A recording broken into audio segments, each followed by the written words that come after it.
Assalamualaikum warahmatullahi wabarakatuh. Perkenalkan, nama saya Vitasari dari Teknik Pengendalian Pencemaran Lingkungan Politeknik Negeri Cilacap. Di sini saya akan menyampaikan materi xenobiotik sintetik. Yang pertama ada pestisida, yang kedua ada deterjen, yang ketiga ada sabun. Assalamualaikum warahmatullahi wabarakatuh. Perkenalkan, nama saya Vitasari dari Teknik Pengendalian Pencemaran Lingkungan Politeknik Negeri Cilacap. Di sini saya akan menyampaikan materi xenobiotik sintetik. Yang pertama ada pestisida, yang kedua ada deterjen, yang ketiga ada sabun. Kita masuk materi yang pertama, yaitu pestisida. Pengertian pestisida. Pestisida adalah bahan yang digunakan untuk mengendalikan populasi jasad yang dianggap sebagai pes atau hama yang secara langsung maupun tidak langsung merugikan kepentingan manusia. Penggolongan insektisida berdasarkan bahan aktif. 1. Organoklorin, 2. Organofosfat, 3. Karbamat.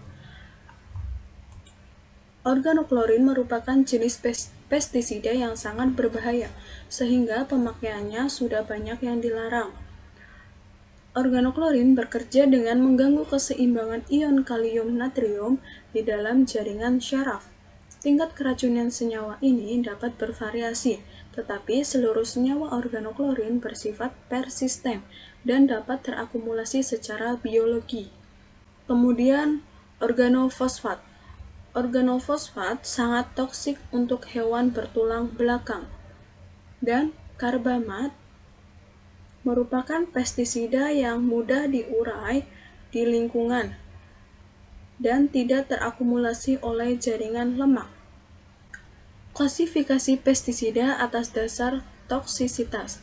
Menurut WHO atau World Health Organization, kelas 1A amat sangat berbahaya, kelas 1B amat berbahaya, kelas 2 cukup berbahaya, kelas 3 agak berbahaya. Dan bahan aktif pestisida untuk insektisida menurut Marina Jati dan kawan-kawan 2012, golongan pyrethroid 41,38%, organofosfat 13,79%, karbamat 10,34%. Menurut Kementerian Pertanian, klasifikasi pestisida berdasarkan sasaran yang akan dikendalikan, yaitu 1. Akarisida merupakan jenis pestisida yang digunakan untuk membunuh akarina atau tungau. Yang kedua ada bakterisida, jenis pestisida yang digunakan untuk membunuh bakteri. Yang ketiga ada fungisida, merupakan jenis pestisida yang digunakan untuk membunuh fungi atau jamur. Yang keempat ada herbisida, merupakan jenis pestisida yang digunakan untuk membunuh tumbuhan pengganggu yang disebut dengan gulma. Yang kelima ada insektisida, merupakan jenis pestisida yang digunakan untuk membunuh semua jenis serangga.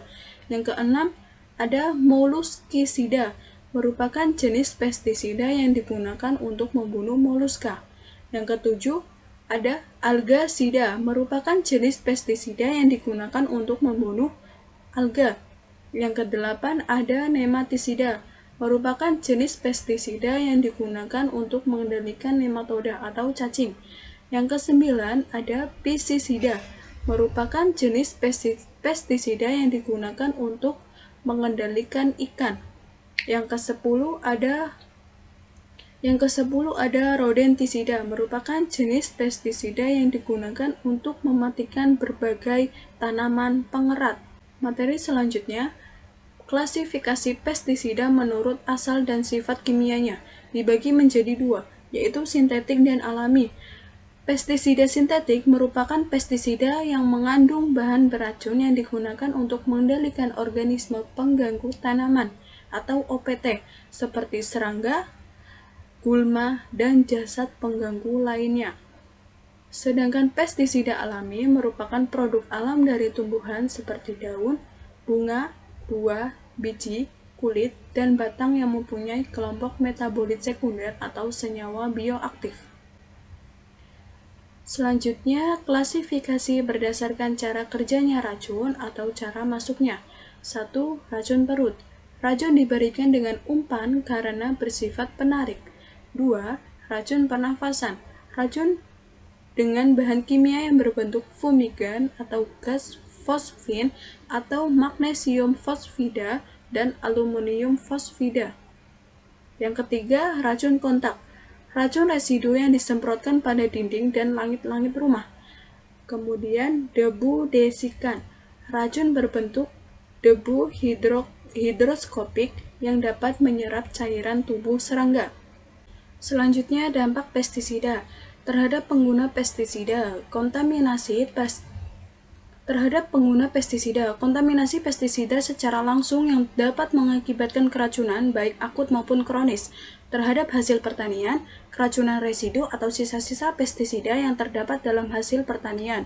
Risiko bagi konsumen dapat berupa keracunan langsung karena memakan produk pertanian yang tercemar pestisida atau lewat rantai makanan.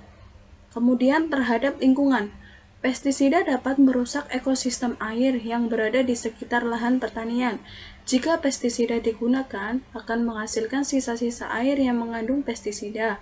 Air yang mengandung pestisida ini akan mengalir melalui sungai atau aliran irigasi. Selanjutnya, kita masuk ke materi yang kedua, yaitu deterjen. Pengertian deterjen. Deterjen adalah bahan pembersih yang mengandung bahan petrokimia atau surfaktan sintetik lainnya.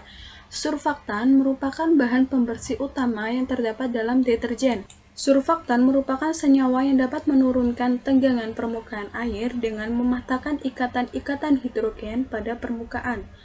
Molekul surfaktan mengandung suatu ujung hidrofobik dan suatu ujung hidrofilik.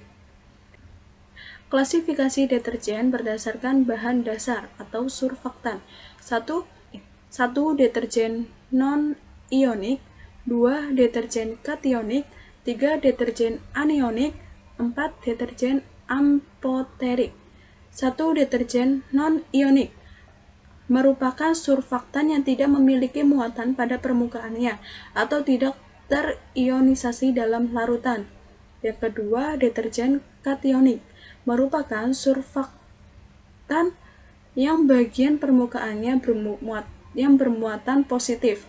Yang termasuk golongan ini adalah garam amina atau diamina, garam amonium, kuartener, dan garam amina siklik.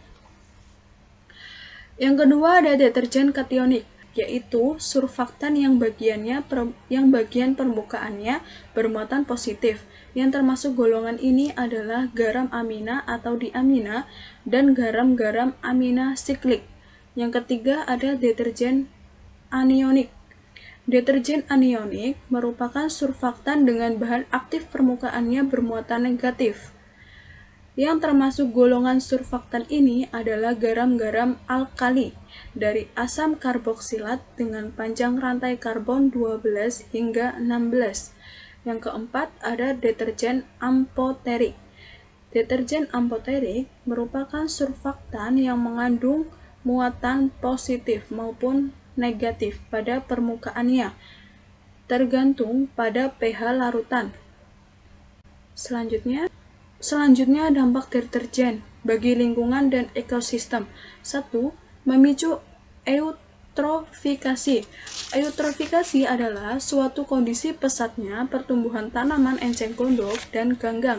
Jika kondisi ini dibiarkan, maka permukaan sungai atau rawa akan tertutup oleh tanaman. Dampak negatif akan dirasakan oleh biota air di bawahnya, karena eutrofikasi menghambat sirkulasi oksigen dan sinar matahari. Lalu, tumbuhnya ganggang yang pesat dapat meningkatkan unsur hara di dalamnya. Lama-kelamaan, bukan tidak mungkin kondisi ini dapat menyebabkan biota di dalamnya mati atau bahkan mengalami kepunahan. Yang kedua, menyebabkan pencemaran air. Kondisi limbah deterjen yang tak terkendali akan menyebabkan pencemaran air di got-got yang mengalir ke sungai lalu bermuara di laut. Limbah deterjen yang mengalir di sungai-sungai akan berujung di laut. Sementara itu, deterjen mengandung banyak sekali bahan kimia berbahaya, seperti zat pewangi, pemutih, surfaktan, fosfat, dan bahan-bahan lainnya. Semua zat kimia tersebut dapat mengancam kelangsungan hidup biota laut. Dan yang ketiga, mengandung bahan yang sulit terurai. Salah Salah satu zat penyusun deterjen adalah alkyl benzen sulfonet. Alkyl benzen sulfonet bersifat sulit terurai di dalam alam, sehingga banyak negara yang sudah melarang penggunaan zat ini. Dampak deterjen bagi kesehatan. Pada senyawa sodium lauryl sulfat atau SLS diketahui menyebabkan iritasi pada kulit, memperlambat proses penyembuhan, dan menyebab katarak pada mata orang dewasa. Pada bahan dasar deterjen, yaitu surfaktan, dapat menyebabkan permukaan kulit kasar, hilangnya kelembapan alami yang ada pada permukaan kulit, dan meningkatkan permeabilitas permukaan luar.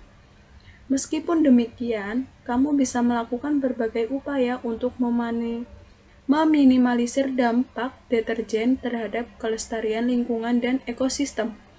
Hal sederhana yang bisa kamu lakukan adalah mengurangi takaran jumlah penggunaan deterjen dan jumlah air pencucian, karena kondisi pakaian yang tidak terlalu kotor sebenarnya bisa menjadi bersih hanya dengan dikucek saja. Upaya lainnya yang bisa dilakukan yaitu dengan mengganti produk deterjen dengan bahan alami, seperti baking soda atau cuka yang dicampur dengan perasan air lemon. Materi selanjutnya yaitu sabun. Pengertian sabun. Menurut Kisti 2009, sabun adalah bahan yang digunakan untuk mencuci dan mengemulsi yang terdiri dari dua komponen. Menurut Kisti 2009, sabun adalah bahan yang digunakan untuk mencuci dan mengemulsi yang terdiri dari dua komponen utama, yakni asam lemak dan rantai karbon C16 dan sodium atau potasium. Klasifikasi sabun. 1. Kualitas A, 2. Kualitas B, 3. Kualitas C. Kualitas A, sabun yang diproduksi menggunakan bahan baku minyak atau lemak yang terbaik dan mengandung sedikit alkali atau tidak mengandung alkali bebas. Sabun ini digunakan untuk mandi. Sedangkan kualitas B merupakan sabun yang dibuat dengan menggunakan bahan baku yang berasal dari minyak atau lemak dengan kualitas yang lebih rendah dan mengandung sedikit alkali, namun tidak menyebabkan iritasi pada kulit. Sabun ini digunakan untuk mencuci pakaian dan piring. Kualitas C merupakan sabun yang dibuat dengan minyak atau lemak yang berwarna gelap atau kualitas rendah dan mengandung alkali yang relatif tinggi. Menurut Tjokronegoro dan Utama atau 2001 terdapat 3 macam sabun, yaitu sabun biasa bersifat alkali dengan pH 9-10, 2. Sintetik deterjen dengan pH 5,5-7, 3. Sabun khusus yang ditambah bahan-bahan tertentu dengan berbagai tujuan. Materi selanjutnya. 1. Daya alkalinisasi kulit. Daya alkalinisasi ini dianggap sebagai faktor terpenting dari efek samping sabun. Reaksi basa yang terjadi pada sabun konvensional yang melepas ion OH sehingga larutan sabun memiliki pH berada antara 9-12 yang dianggap sebagai penyebab iritasi pada kulit. Alkalinisasi dapat menimbulkan kerusakan kulit bila berlangsung kontak lama. 2. Daya pembengkakan dan pengeringan kulit. Kontak air atau pH pada kulit yang lama akan menyebabkan lapisan tanduk kulit membengkak akibat kenaikan permeabilitas kulit terhadap air. Yang ketiga, daya denaturasi protein dan ionisasi. Reaksi kimia sabun dapat mengendap ion kalsium atau K dan magnesium atau Mg di lapisan atas kulit. Pada kulit yang kehilangan lapisan tanduk, pengendapan K+ dan Mg+ akan mengakibatkan reaksi alergi. Yang keempat, daya antimikrobial. Daya antimikrobial ini terjadi pula akibat pengeringan kulit, pembersih kulit, daya pemisah surfaktan, dan kerja mekanisme air. Yang kelima, daya antiperspirasi. Kekeringan kulit juga dibantu oleh penekanan perspirasi. Pada percobaan dengan larutan natrium lauryl sulfat didapat penurunan produksi kelenjar keringat antara 25-75%. Demikian materi yang bisa saya sampaikan. Apabila ada kesalahan kata dalam penyampaian materi, saya mohon maaf. Wassalamualaikum warahmatullahi wabarakatuh.